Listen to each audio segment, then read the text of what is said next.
শুভেন্দু বাবু যবে থেকে বিজেপিতে যোগদান করেছেন তবে থেকে বিজেপির অবনতি হতে শুরু করেছে। উনি নিজেকে বড় নেতা মনে করেন। যিনি আগে বলতেন রাম ছাড়া ক্ষতি নেই, দিদি ছাড়া গতি নেই, তিনি হঠাৎ করেই পাল্টি মারলেন। তাই পাল্টিবাজদের বাংলা কখনোই বিশ্বাস করেনি আর ভবিষ্যতেও করবে না। পশ্চিম মেদিনীপুরের চন্দ্রকোনার একটি জনসভায় যোগ দিয়ে এভাবেই রাজ্যের বিরোধী দলনেতাকে আক্রমণের পথে হাঁটলেন তৃণমূল নেত্রী সায়নী ঘোষ।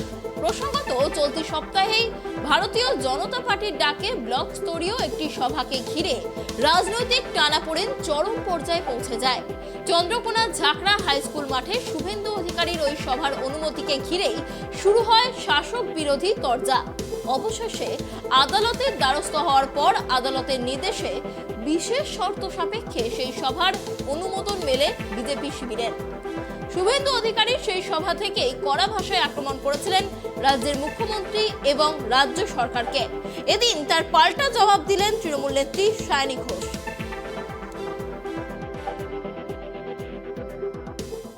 2021-এ তো শুভেন্দু অধিকারী বলেছিলেন যে গোটা পশ্চিমবঙ্গটা নাকি ওনাদের হাতে রয়েছে। সেটা প্রতিফলন তো আমরা দেখিনি। আর ওটা জনসভা না, ওটা হচ্ছে ক্ষণসভা, মানে ক্ষণিকের সভা, যেখানে খুব কম পরিমাণের লোক এসেছিলেন। ওটাকে জনসভা বলা যায় না। আজকে যেটা হচ্ছে সেটাকে জনসভা বলে। এবং ওনাদের দলে তো লিডার নেই, তাই শুভেন্দু অধিকারীকেই সব জায়গায় যেতে হচ্ছে। আজকে আমি বা আমার ছোট মুখে বড় কথা, চন্দ্রিমা দিও যদি আজকে না আসতেন, আমি মনে করি যে আমাদের জেলাতে এমন তাবর তাবর লিডারশিপ প্রত্যেক জেলায় আছে, তারা নিজেরাই যথেষ্ট শুভেন্দু অধিকারীকে মুখের ওপর জবাব দেওয়ার জন্য। তার জন্য আমাদের লাগে না। কিন্তু শুভেন্দু অধিকারীর ব্যাড লাক যে উনি এত বছর বিজেপিতে রয়েছেন, বেশ কিছু বছর তো হলো, উনি নেতা তৈরি করতে পারেননি যারা ওনার বিহাফে গিয়ে কথা বলবে। তার পেছনে আবার আরেকটা কারণ আছে যে উনি নিজেকেই এত বড় নেতা মনে করেন এবং নিজেকে ছাড়া অন্য কাউকে নেতা মনেও করেন, কাজে কাউকে উনি জায়গাও দিচ্ছেন না।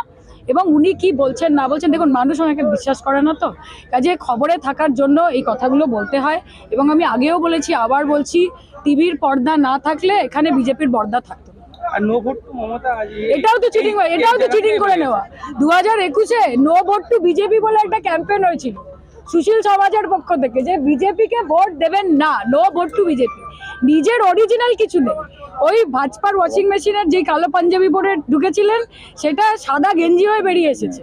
এবং যেটা নো ভোট টু বিজেপি ছিল, ওটাকেও চিটিং করে চোতা বানিয়ে, যেটা চন্দ্রিমাদি বললেন, লিখে ওখানে নো ভোট টু মমতা হয়ে গেছে। কিন্তু উনি যতই নো ভোট টু মমতা বলুন, আমি আবার বলেছি যে উনি ঝাড়খণ্ড, ইউপি, বিহার থেকে লোক আনছেন, রামনবমীতে বন্দুক নিয়ে এখানে নাচ করাচ্ছেন। আমাদের বাংলার কালচারে তো আমরা কোনোদিন এসব দেখিনি যে আমাদের বাড়ির মেয়েরা দুর্গাপুজোর বিসর্জনের দিন হাতে বন্দুক নিয়ে নাচানাচি করে।